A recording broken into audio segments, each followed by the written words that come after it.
Penn State was starting to figure it out. I mean, this team really came together and had the number 2 Indiana Hoosiers on the ropes, but none of it matters because they still can't win a big game.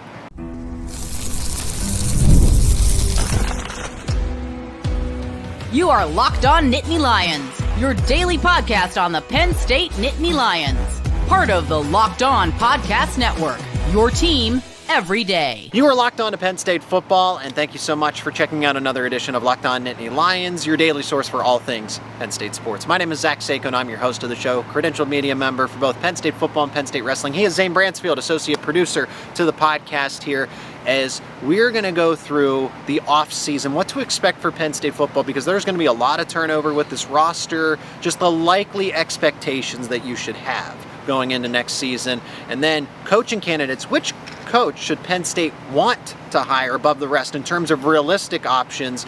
We got to begin with the game itself, Zane, as we stand here in Beaver Stadium once again, and another heartbreaking loss. They put it together. They looked better. They made a decent amount of mistakes, yet they only lost this game by 3 points. I'm not trying to say, oh, look at the moral victories, take pride in that. That's not what I'm trying to say here, but it stings. I'm saying it stings more because you put all the pieces together, and I just don't think the universe is going to let this iteration of this Penn State football program win a big game, Zane. That's really what it boils down to. Is it's just circumstantial, universal circumstances at this point.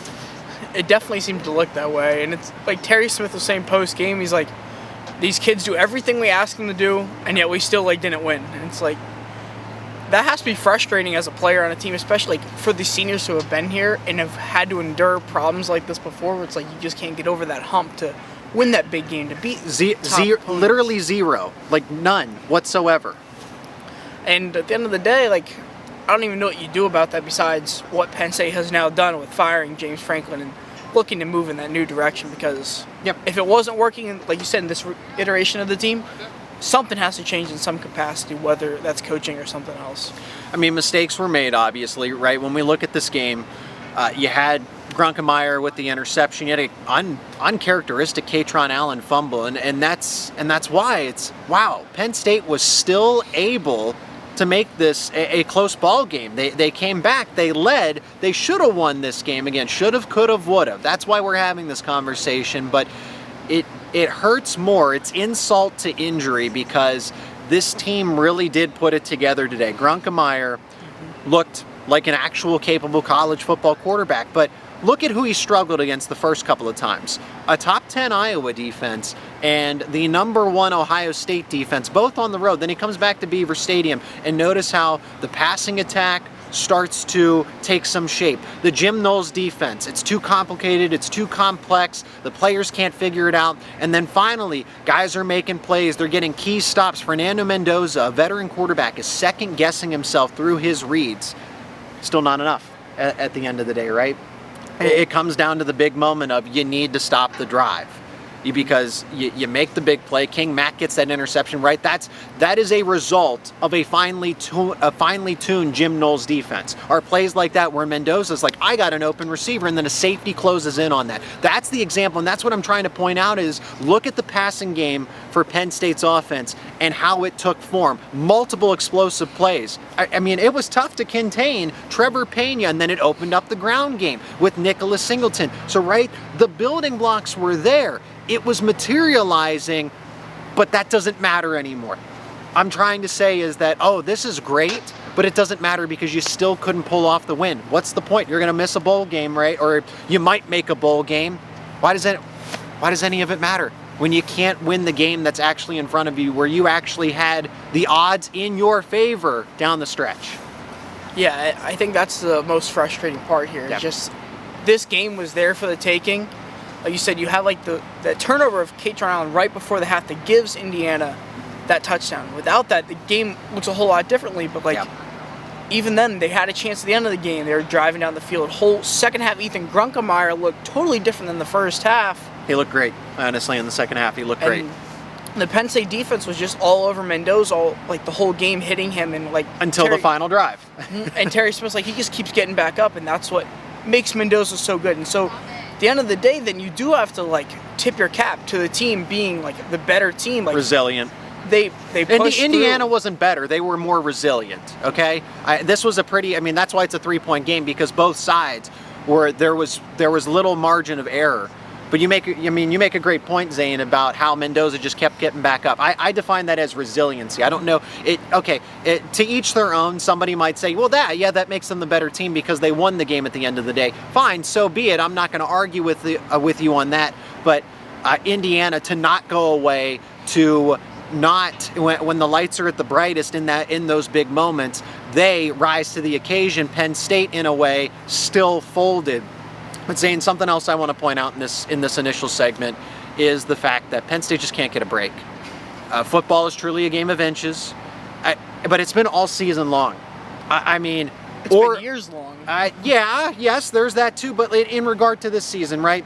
You think about Oregon, where a blade of grass defines that a player is down, and then there's no fumble. And then you have, the ball just doesn't bounce your way against UCLA. Same thing against Northwestern and Iowa. And Ohio State, right? They got blitzed. There was no reason for Penn State doesn't need they needed 1,000 lucky breaks.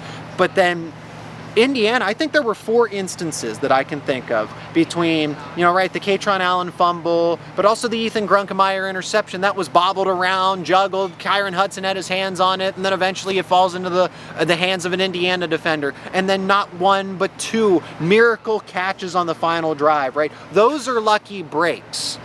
That is a lucky break. They made a magnificent play. They made a magical play. But gosh, to have enough room in the field of play to kick the back of your heel in the corner over there, where Indiana's receiver made the first big play to get them in the red zone, and then defying literally physics, defying Earth's gravity, to when your momentum's carrying you out of bounds and it looks like your back leg is going to hit the out of bounds line and it's going to be no touchdown, it's going to be waved off, this is going to be great, and you're able to just scuff your toe inside the paint of the end zone. And that's what I mean. None of those plays have happened for Penn State this season. They've all gone, every single one of them has gone in the favor of the opponent. Yeah, and at the end of the day, how do you compete with that? How do you compete against that? You can't compete against it because, at the end of the day, Penn State, like Terry Smith says, they're doing everything right. Yeah. And then they get that. It's like the defense was fine there. Like somebody denied that in a set after the game. It's like, he's like, I don't know what everybody's assignment was. He's like, maybe on the defensive line we need to put our hands up more on that final play. But at the end of the day, the Indiana receiver just made a really spectacular catch, and that's part of what football is. Those key defining plays. Game of chance in some regards, yeah.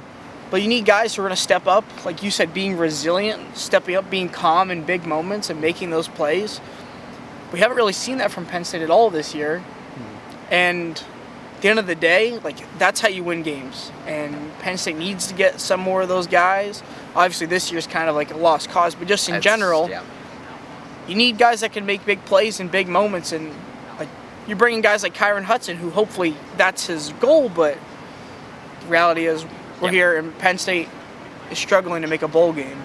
At this point, there's not much for Penn State to look forward to other than, individual prowess, toughness, pride, right? Individual goals. Oh yeah, they can make a bowl game, but you can't upset anybody, right? Nebraska, Michigan State, Rutgers, you can't end their season or cause chaos or anything like that, and just demoralizing loss. I mean, seriously, heartbreak after heartbreak after heartbreak. Other than Ohio State, Penn State just continues to lose these close games, and they stack up on one another. If the team wasn't checked out before, it doesn't shock me at this point in time with how many players can give 110%. Same with the coaches. I just don't blame them. Do I want to see that? Am I willing to accept that? No. But I'm also here to say that I don't blame them at this point in time. Really, you just, every which way, Penn State just doesn't get that lucky break that they need to really pull off that win. So, like I said, in the scheme of things, hey, I'll look at all these positives. Doesn't matter because they still can't win the big game. We're going to talk about what's next for Penn State. I mean, as we should. Everybody wants to focus on the future. We're going to talk about the leading candidate here A source tells me that there is one particular candidate that's standing out above the rest, but who should Penn State want to hire among all of their realistic remaining candidates? That's coming up next here on Locked On Nittany Lions. And this episode is brought to you by DoorDash. The weekend is here. Time to look back and crown this week's MVP on Who Delivered, powered by DoorDash. Just like you can win every Saturday with DoorDash Streaks, saving more every time you order, these players delivered when it mattered most. Now let's break it down. For Penn State, the obvious choice is Nicholas Singleton. And I know that's not ideal in a losing game, but you got to recognize what Singleton did today. This was the get-back game. He outperformed Kaytron Allen, 10 carries, 71 yards, 2 touchdowns. He had on the ground and then a 3rd touchdown through the air. So that was a hat trick for Nicholas Singleton. He gets closer to Saquon Barkley's all-time record of rushing touchdowns. He is 1 away from tying it, 2 away from breaking it.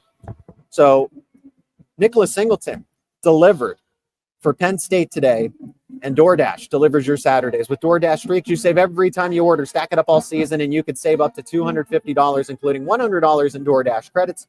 Order this Saturday. Keep the streak alive. Fuel your game day only with DoorDash.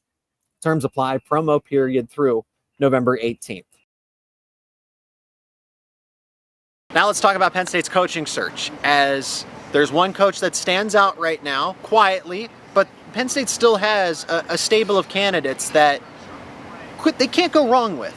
I'm talking about Jeff Brohm. It looks like Brent Key, at least the way things are trending, that he's going to stay at his alma mater. And you have Jeff Brohm, you have Brian Hartline. Okay, you really can't go wrong with those candidates. Eli Drinkwitz. Now, who is leading among those candidates, right? And you're competing against the likes of LSU, Auburn, and Florida and everything. So Zane, and then with respect to our next segment, where we're going to talk about what does this actually look like when Penn State goes through its true coaching transition. I have a source telling me that right now the leader in this coaching race, for a combination of a variety of factors, right? Who can they get right now? Who's realistic? Because Mike Elko would personally be my top choice to hire, but there's a 0.0001 chance at this point because Texas A&M just keeps winning. They don't stop winning. Anyway, Eli Drinkwitz. Eli Drinkwitz is the leading candidate right now, according to my source, behind the scenes for Penn State. If that actually happens is to be determined, right? That's not it, but I'm just saying, hey, who's most likely leading at this point in time? Zane, the names that stand out, along with Drinkwitz, is, again, Brian Hartline, Jeff Brohm, Alex Golesh, as well. Apparently a rumor says that he actually interviewed and did well with Penn State and impressed Pat Kraft. So who should Penn State want to hire? Because I like the idea of bringing in an SEC head coach who succeeded at a place like Missouri, where that's not a powerhouse. So imagine if you gave him the resources. Imagine if you gave him the leverage that Penn State can. Look at what he can do with less at Missouri. And frankly, he was beating out James Franklin for some mutual recruits not too long ago. So that's why, I mean, Drinkwitz, even though he's not connected in the Northeast, he does have at least some recruiting success up in this part of the country. Zane, I mean, like I said, you really can't go wrong. So who would you say Penn State should want to hire? I don't necessarily want to say a name, but I just think in general, Penn State needs a guy who's going to come in and be aggressive. Okay. We don't need, I feel like at times James Franklin got a little too passive at times. Okay. And I think Penn State needs to bring in a guy who's going to be aggressive on offense.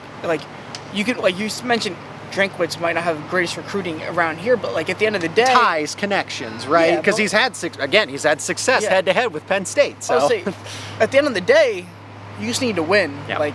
And any more that could be just recruiting guys out of the transfer portal and not necessarily recruiting them out of high school. And so Penn State needs a coach who's going to be aggressive in the portal, aggressive recruiting, aggressive offensively, aggressive defensively, something that brings Penn State back to the roots of when Joe Paterno was here and they were just winning a lot of games, and it was all passion. It's we are Penn State, we are here, we are fighting, and we're going to leave it all out on the field, which is what Terry Smith is trying to do this year. I give him respect for it. I do. But at the end of the day, the team's kind of in shambles, to be frank, and so whoever the new coach comes in needs to be able to understand that this Penn State team is kind of shattered, and they're probably going to have to clean house and just start over and build from the ground up, which fans don't want to hear that. They want to say, oh, let's compete for a national championship next year. It's not to say that won't happen. It's just a matter You're teasing the third segment, man. We're going to get into that in the third segment, but I like your thought process. I like it a ton.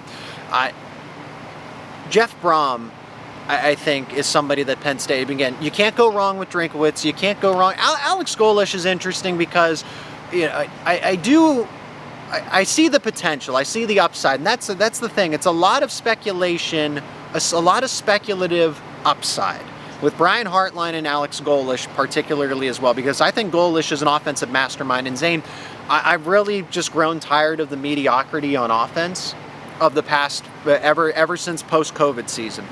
Yeah, Joe Moorhead and Ricky Ronnie. So it would be nice to get somebody that's just really offensive-minded and then some.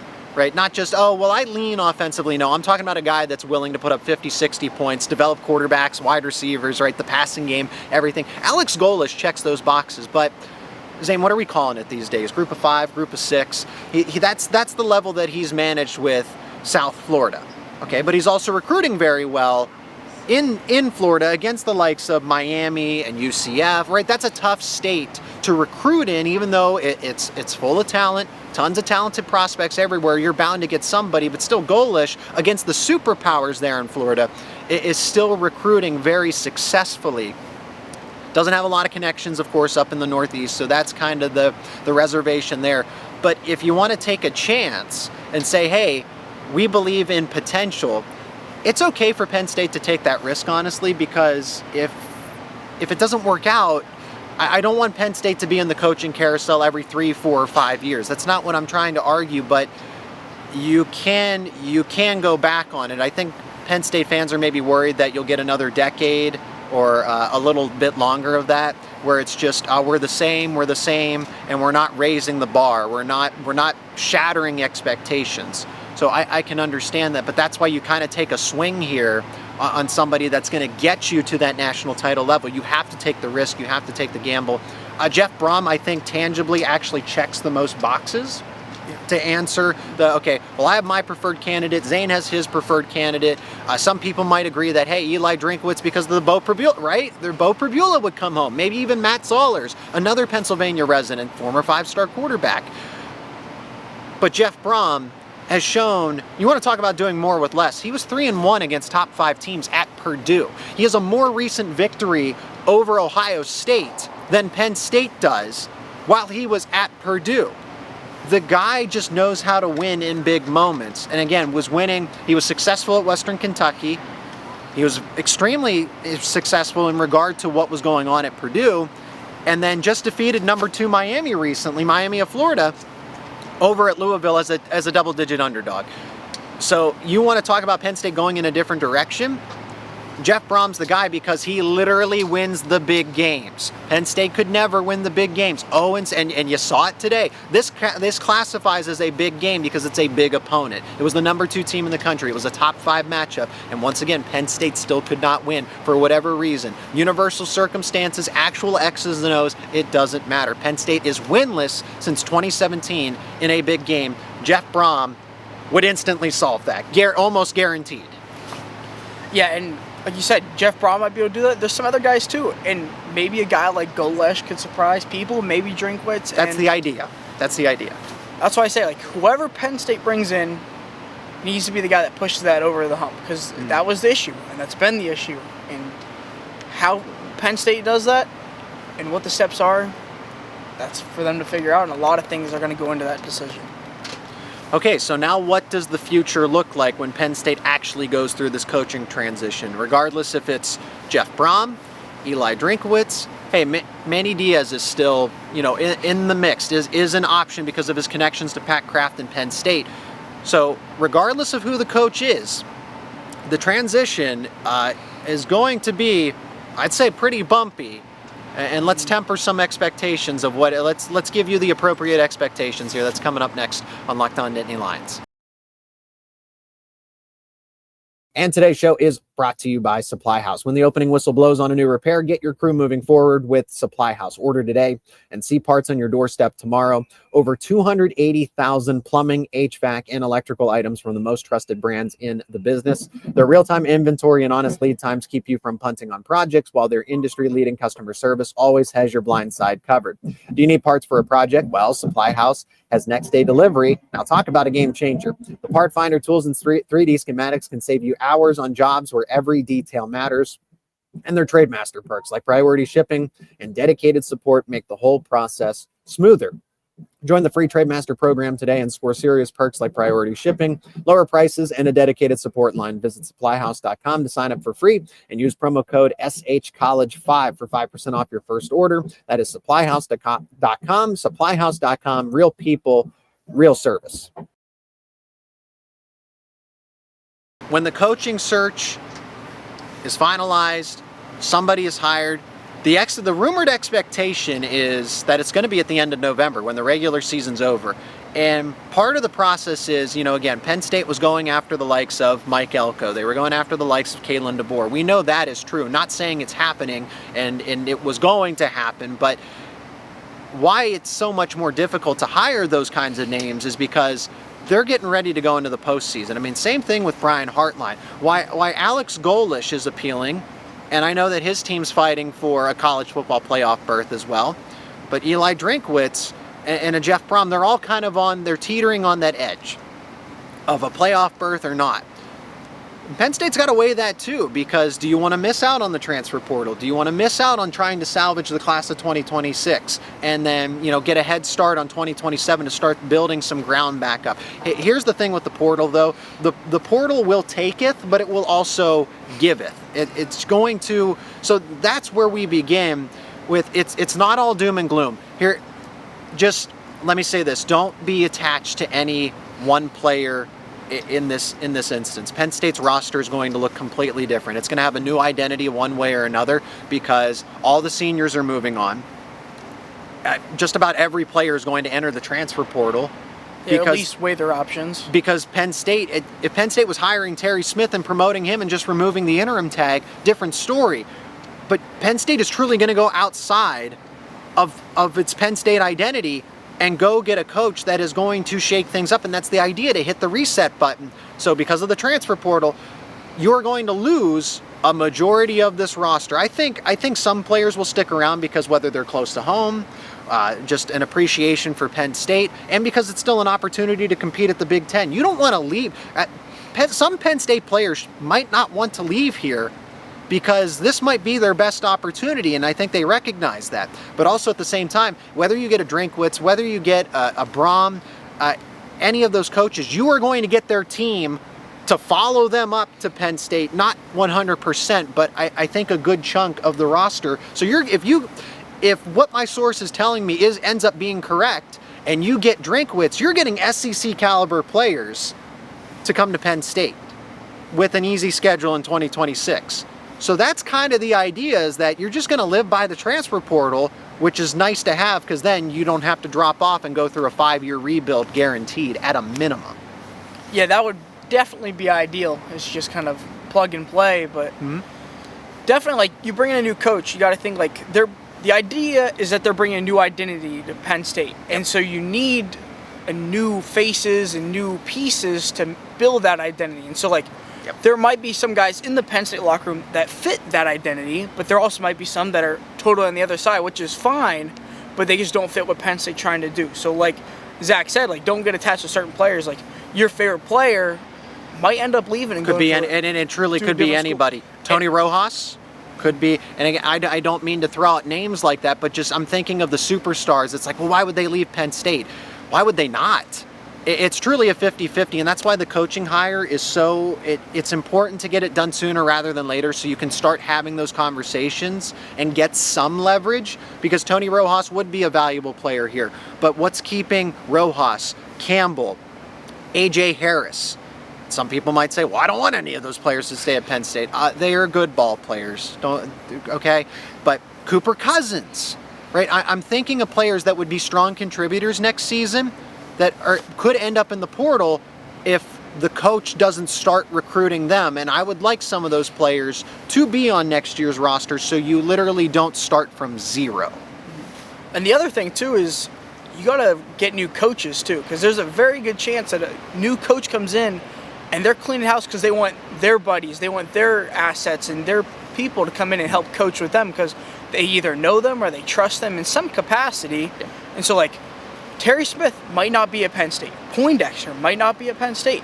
There's a bunch of guys, like Trace McSorley, who's like a quarterback coach. He might not be here next year.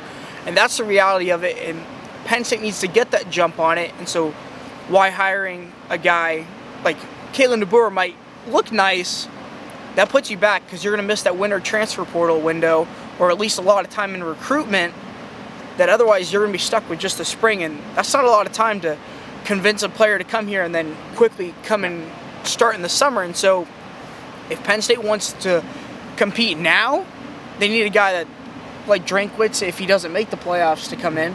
And now, if Penn State's looking for a long haul, which I think they want both, but if they only are looking to the long haul, then you sit and wait on it. You get a coach that's in the playoffs, like maybe like a Brian Hartline, for instance.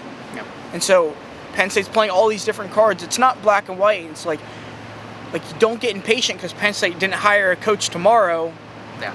They're trying to make the right hire for winning now, winning the future, and winning long term because, like you said, they don't want to be in this coaching carousel every 3 to 5 years. Yep.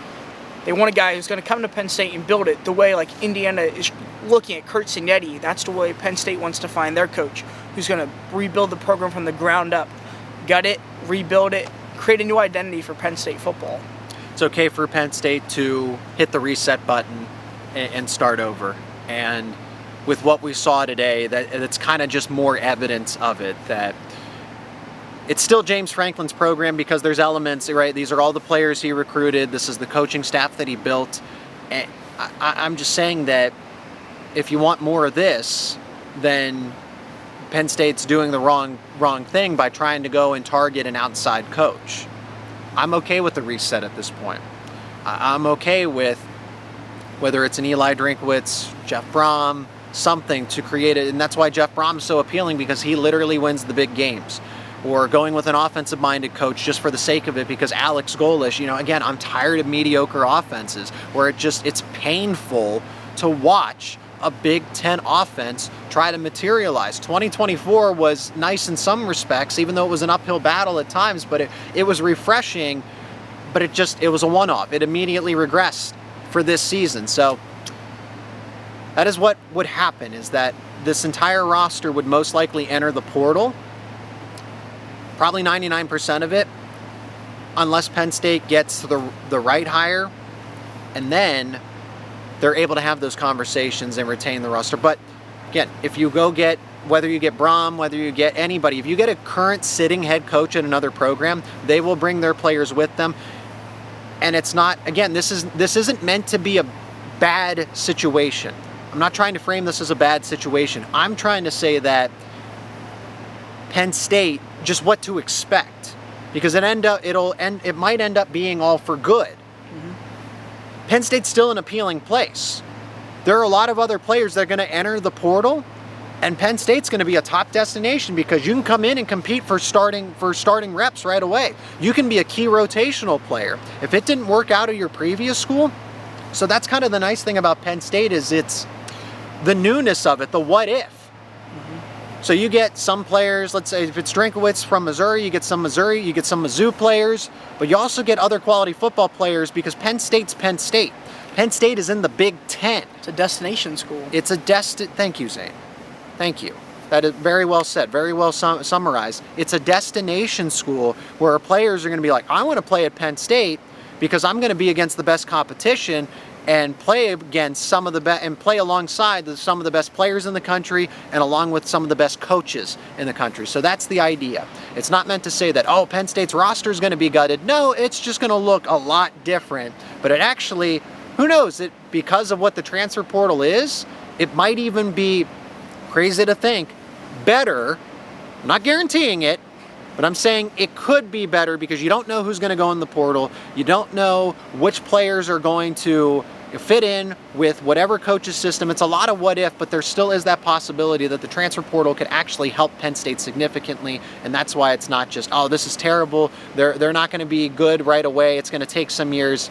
Not necessarily. So that's where we're going to wrap things up here on Locked On Nittany Lions. He's Zane Brancefield, associate producer to the show. Make sure you follow him for basketball coverage as well, because we talk everything here. Football, wrestling, basketball, recruiting, this coaching search, the transfer portal. You're going to get it all right here on Locked On Nittany Lions. My name is Zach Seyko. I'm your host, as always, covering all your favorite Penn State sports teams. Subscribe to the YouTube channel and wherever you get your podcasts for the latest conversations around those favorite Penn State sports teams.